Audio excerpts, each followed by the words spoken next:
अस्सलाम वालेकुम वरहमतुल्लाहि वबरकातुहू। बिस्मिल्लाहिर्रहमानिर्रहीम। रब्बी ज़िदनी इल्मा। हमारा अगला अगला सेशन, अगली क्लास, अगली लर्निंग स्किल्स, एबिलिटी बढ़ाने के लिए, अपनी कॉम्पिटेंस बढ़ाने के लिए हम बात कर रहे हैं। इसे आपको बहुत ज़्यादा सुनने में आता है, फॉर्मेटिव और समेटिव असेसमेंट। तो हम इस पर बात करेंगे। मैं नाहिद रशीद हाशमी, मेंटोर और फैसिलिटेटर टीचिंग एंड लर्निंग की। इसमें हम ये देखेंगे कि मैंने आपको टिप दी थी कि फॉर्मेटिव असेसमेंट जो होता है फॉर लर्निंग होता है, और summative assessment sum of learning होता है। तो हम पहले सिर्फ समेटिव ही लिया करते थे, अब हमने फॉर्मेटिव भी लेना शुरू कर दिया है गुज़िश्ता 15-17 सालों से। तो ये बहुत अच्छा हो जाता है, क्योंकि हमें हर तरीके से जो लर्नर्स होते हैं उनके बारे में पता चल जाता है। ये इवेल्यूशन के तरीके होते हैं। इवेल्यूशन के तरीकों में असेसमेंट आती है हमारी, फीडबैक आता है, रिजल्ट्स हम उसके बुनियाद पर तैयार करते हैं, उनको एनालाइज करते हैं, उनकी परफॉर्मेंस को जज करते हैं और देखते हैं, और फिर इम्प्रूवमेंट की भी बात होती है उसमें। फॉर्मेटिव के बाद तो इम्प्रूवमेंट होती है, लेकिन अगर मिड टर्म का रिजल्ट है, मिड टर्म के समेटिव है, मंथली समेटिव है, तो हमें यकीनन रीइंफोर्समेंट का भी टाइम मिल जाता है।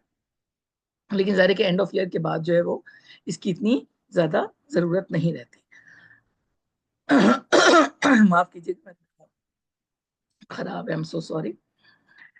तो इसमें हम ये देखेंगे कि इसमें इन दोनों में फर्क क्या है, फॉर्मेटिव और समेटिव। एक टिप तो मिल गई है याद रखने के लिए, कभी भी ऐसा नहीं होगा कि हम कभी कंफ्यूज हों इस मामले में। For learning and sum of learning, इसमें दोनों का अपनी अपनी अपनी जगह बहुत एहतमाम किया जाता है। जो भी अच्छे इदारे होते हैं या हम कॉन्सेप्चुअल लर्निंग सिखा रहे होते हैं, बच्चों की प्रोग्रेस को मेजर करने के लिए बहुत कारआमद होता है। फॉर्मेटिव असेसमेंट जो होता है उसके पर्पस क्या होता है कि हम मॉनिटर कर सकें स्टूडेंट की लर्निंग को, और इन्फॉर्म इंस्ट्रक्शन और इंटरवेंशन कर सकें। यानी एज लर्निंग, जब वो पढ़ रहा है, सीख रहा है, अपनी स्किल्स डेवलप कर रहा है, उसके दौरान हम उसकी मदद करते हैं फॉर्मेटिव असेसमेंट में। और समेटिव में क्या होता है कि एक क्यूमुलेटिव ओवरव्यू हम देते हैं उसकी प्रोफिशिएंसी का, कि भाई इस यूनिट में इसने ये सीख लिया और ये इसको मजीद आगे रीइंफोर्स करना है।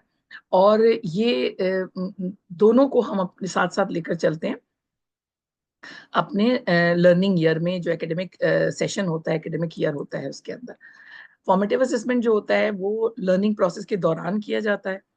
और उसमें हमने देख लिया है, ऑथेंटिक असेसमेंट में हमने देख लिया कि कितने तरीकों से किया जा सकता है। और आगे भी इंशाल्लाह फॉर्मेटिव को तो हम डिटेल में देंगे, क्योंकि समेटिव तकरीबन सभी लोगों को आता है, टेस्ट बनाना, एग्जाम बनाना, बस सिर्फ एक इनको उसको आरबीटी पर हमने जज करना होता है। ये क्या करता है कि it allows teachers and students to pivot their strategies, कि अगर फर्ज कीजिए मेरी ये स्ट्रेटजी काम नहीं करी तो दूसरी कोई स्ट्रेटजी इस्तेमाल की जाए, ताकि वो कॉन्सेप्ट बच्चों का क्लियर हो जाए, लर्नर्स का क्लियर हो जाए।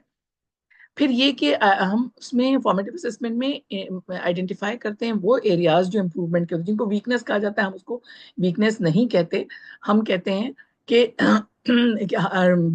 Places, areas to improve, needs improvement. ठीक है।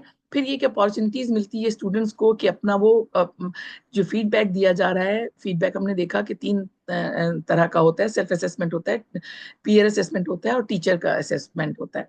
तो उन सबको देखते हुए वो अपना काम करते हैं। समेटिव असेसमेंट में क्या होता है कि एंड ऑफ लर्निंग प्रोसेस पे हम कर रहे होते हैं, इख्तितामिया होता है, चाहे वो यूनिट का हो, चाहे वो मंथ का हो, चाहे वो 2 बाय मंथली हो, या वो टर्म के एंड पर हो, या एंड ऑफ ईयर हो, जिसको एनुअल कहा जाता है, सालाना इम्तिहान। ये इसमें क्या होता है कि फाइनल इवेल्युएशन हम दे देते हैं कॉन्सेप्चुअल नॉलेज जो होती है उसकी, कि भाई ये इसको आता है और ये इसको नहीं आता। और इसमें टेस्टिंग जो होती है वो स्टूडेंट्स को रैंक करने के लिए दिया जाता है। रैंकिंग जो होती है वो अब पूरी दुनिया में खत्म हो चुकी होती है, अब ग्रेडिंग हो गई है। रैंकिंग में क्या होता है कि we were the last group, last academic year people, जिनको के मैट्रिक स्ट्रीम में हमें फर्स्ट, सेकंड, थर्ड डिवीजन मिली थी। बाकी जो हमारे फौरन बाद ग्रेडिंग सिस्टम आ गया था। तो ग्रेडिंग सिस्टम में ये होता है कि ए प्लस जो बहुत सारे बच्चे हो जाते हैं, ए वाले बहुत सारे बच्चे हो जाते हैं, बी वाले बहुत सारे बच्चे हो जाते हैं। इसमें जो बच्चों के दरमियान या लर्नर्स के दरमियान जो कंपटीशन वाला मामला होता है, वो कोलैबोरेशन में और कोऑपरेशन में चेंज हो जाता है, कि when you teach you master. तो ये बहुत अच्छा हो जाता है, इसलिए कि ठीक है हमें समेटिव भी लेना है, लेकिन वो इतना ऐसा नहीं होना चाहिए कि बच्चों में कंपटीशन इस तरह का बढ़ जाए कि वो एक दूसरे की लेग पुलिंग शुरू कर दें।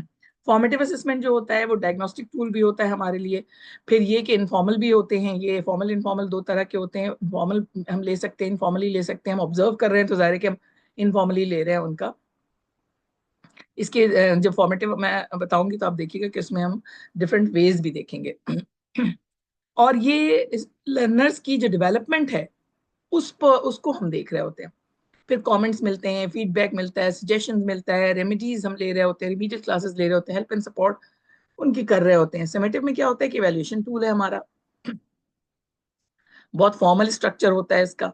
मार्क्स भी पूरे होते हैं जो जो किसी भी अदारे ने सेट किए होते हैं कि 20 होंगे, 25 होंगे, 50 होंगे। हमारे तो पूरे सिस्टम में वो मार्क्स जो है वो चलते थे समेटिव के लिए। फॉर्मेटिव के लिए फिर वो डिपेंडिंग ऑन द कंटेंट की कंटेंट क्या है। फिर ये कि मेजर करते हैं हम उसको और कंपेयर करते हैं। ये कंपैरिजन जो है ना वो अब पूरी दुनिया में तकरीबन खत्म हो चुका है। अब हम लर्निंग पे ज्यादा जोर देते हैं। परसेंटेजेस होती हैं, पास या फेल होता है, मार्किंग्स होती हैं, स्केल होते हैं, वो ग्रेड्स होते हैं।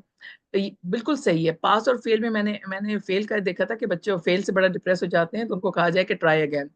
तो मुझे अच्छा लगा था ये कि ट्राई अगेन अगर उनको दिया जाए। एग्जाम्पल्स जो हमारे पास होती हैं फॉर्मेटिव का, हम देखते हैं एंट्री एंड एग्जिट स्लिप्स होती हैं। ये जब मैं ऑनलाइन नहीं फिजिकल करवा रही होती हूँ सेशंस तो उसमें मैं जरूर एंट्री और एग्जिट स्लिप्स यूज करती हूँ। बहुत इंटरेस्टिंग होता है वो ना।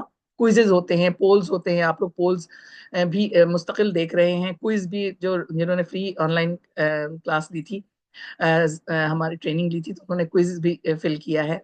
पोल्स होते हैं, इंटरव्यू होता है, चैटिंग विद स्टूडेंट्स होता है कि उनसे बातचीत करके उनसे पता किया जाता है कि उनके प्रोसेसिंग कैसे चल रही है, और सेल्फ असेसमेंट भी किया जाता है। समेटिव में क्या होता है कि एंड ऑफ यूनिट होता है, एंड ऑफ चैप्टर टेस्ट होते हैं। टेस्ट का लफ्ज इस्तेमाल किया जाता है, असेसमेंट का इतना ज्यादा नहीं किया जाता। फाइनल प्रोजेक्ट होते हैं जैसे कि यूनिवर्सिटी वगैरह में होते हैं। फिर पोर्टफोलियोज बनाए जाते हैं। अचीवमेंट टेस्ट होते हैं। स्टैंडर्डाइज टेस्ट होते हैं जिसमें कि सैट होता है, एक्ट होता है। तो स्टैंडर्डाइज टेस्ट जो होते हैं ए लेवल्स में के बाद जो है वो सेट टेस्ट होता है। तो ये स्टैंडर्डाइज टेस्ट होते हैं। तो ये समेटिव होते हैं और होना चाहिए, ये भी होना चाहिए, लेकिन हम बहुत ज्यादा समेटिव ना लें, फॉर्मेटिव ज्यादा लें ताकि फॉर लर्निंग। जो इनके कॉमन चीजें हैं वो ये हैं कि तमाम असेसमेंट जो है वो लर्निंग वाले होते हैं। फिर फीडबैक इसमें दिया जाता है। और फ्यूचर प्लानिंग के लिए भी ये होते हैं। तो ये बड़ी जबरदस्त बात हो जाती है कि हमारी फ्यूचर प्लानिंग भी इस पर डिपेंड कर जाती है कि हम इसको क्या करते हैं। फॉर्मेटिव असेसमेंट मेथड जो होते हैं वो स्टूडेंट्स के लिए एग्जिट टिकट जैसे वो किया है हमने कि एग्जिट टिकट बाहर निकलते वक्त क्लासरूम से वो डालकर जाते हैं और कहते हैं थिंक पेयर शेयर। ये हमने पहले इसको देख लिया है और इसको डिटेल में भी कर लिया है। इंटरेक्टिव क्विजेज होते हैं जो कि हम गूगल फॉर्म्स पे, और क्विजिंग क्विजलेट भी एक है आया हुआ वो बहुत जबरदस्त हमारा वो है, टूल है। ग्राफिक ऑर्गेनाइजर्स, ये तो मैं आपने देखा कि मैं अक्सर यूज कर रही हूँ ग्राफिक ऑर्गेनाइजर्स को। तो ये बहुत आप सर्च करेंगे आपको बहुत मिल जाएगा। वेन डायग्राम होते हैं, वेन डायग्राम में भी मैंने आपको दिखाई थी। फ्लो चार्ट्स होते हैं, बहुत सारी चीजें होती हैं इसके अंदर। पीयर टीचिंग होती है कि हम पेयर बना देते हैं स्टूडेंट्स का और वो आपस में एक दूसरे को के प्रॉब्लम्स को सॉल्व कर रहे होते हैं। और इसमें क्या होता है, ये तो हमने टीचर्स का भी पीयर पेयर बनाया था। तो पीयर पेयर में ये फायदा होता है कि एक की स्ट्रेंथ दूसरे के काम आ जाती है और वो इम्प्रूव कर जाते हैं। फोर कॉर्नर्स एक्टिविटी है, ये बहुत मजे की एक्टिविटी थी, लेकिन इसको थोड़ा सा हैंडल करने के लिए हमें थोड़ा सा स्किलफुल खुद भी होने की जरूरत होती है और अच्छी तरह कंट्रोल भी करना होता है उसको। अगर हम देखते हैं समेटिव असेसमेंट का, तो ट्रेडिशनल जो हमारे टेस्ट होते हैं, क्विजिंग होती है, मल्टीपल चॉइसेस होती हैं, शॉर्ट आंसर्स होते हैं, ऐसे टाइप क्वेश्चंस होते हैं। ठीक है, तो ये इसमें आ जाते हैं। प्रोजेक्ट एंड प्रेजेंटेशंस आती हैं, ये भी समेटिव में आ जाती हैं कि अगर अगर वो है तो प्रेजेंटेशंस दे रहे होते हैं और प्रोजेक्ट्स शो कर रहे होते हैं। पोर्टफोलियोज तैयार किए जाते हैं। बेस्ट वर्क जो उनका होता है यूनिट या टर्म का, वो उसके पोर्टफोलियोज बनते हैं और उसको एसेस किया जाता है। परफॉर्मेंस बेस्ड टास्क होते हैं जिसमें सिमुलेशन आ जाती है, रोल प्लेज आ जाते हैं, एक्सपेरिमेंटेशन होती है। अगर साइंस का सब्जेक्ट है तो उसमें एक्सपेरिमेंट हमने तो दिया है ना, मार्क्स भी होते थे, हमें पता भी होता था। पीयर और सेल्फ असेसमेंट यहाँ भी काम आते हैं, रूब्रिक्स बनाकर और उसके बाद स्टूडेंट्स को एक दूसरे करेंगे। लेकिन मैं आपको जरूर कहूंगी कि पीयर असेसमेंट जब हम करवा रहे होते हैं तो हमें बहुत सेट रूल्स के साथ काम करना पड़ता है, वरना आपको पता है कि पाकिस्तानी जो है वो एक दूसरे का मजाक उड़ाने में बहुत माहिर होते हैं। तो किसी को भी इस तरह की ह्यूमिलिएशन में और डिसरिस्पेक्ट में नहीं डालना चाहिए। हमें बहुत सेट रूल्स के साथ काम करना है।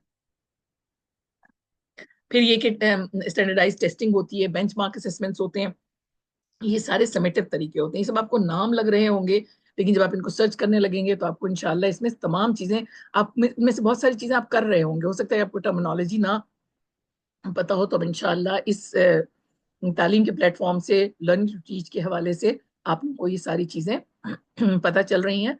और अल्हम्दुलिल्लाह सुम्मा अल्हम्दुलिल्लाह इस पे हम बहुत ज्यादा काम कर रहे हैं, चूंकि हमारी दिली ख्वाहिश, हमारी पूरी टीम की दिली ख्वाहिश ये है कि जो कुछ हमें आता है वो आप सीख लें और उसको प्रैक्टिस करें अपनी जहां कहीं भी आप हैं। मुझे बहुत अच्छा लगता है कि बलूचिस्तान से और रिमोट सिंध से और पंजाब के रिमोट एरिया से आप लोग ज्वाइन कर रहे हैं। जरूर इसको आप लोग अप्लाई कीजिए अपने उसमें, और देखिए कि वो कितना एप्लीकेबल है या नहीं है, क्योंकि ये 21st सेंचुरी है। ये बच्चे जो लर्नर्स हैं वो 21st सेंचुरी के हैं, उनको ये सब चीजें आनी चाहिए, और उनको इस तरह प्रोसेसिंग में और उनकी एबिलिटी बिल्डिंग में और स्किल बिल्डिंग में उनको हमने लेकर चलना है इंशाल्लाह इंशाल्लाह। जज़ाकल्लाहु खैरन कसीरा। सुभान अल्लाहि व बिहम्दिही, सुभानक अल्लाहुम्मा व बिहम्दिका, व अशहदु अन ला इलाहा इल्ला अस्तगफिरुका अंता अस्तगफिरुका व अतूबु इलैक। वस्सलामु अलैकुम व रहमतुल्लाहि व बरकातहू।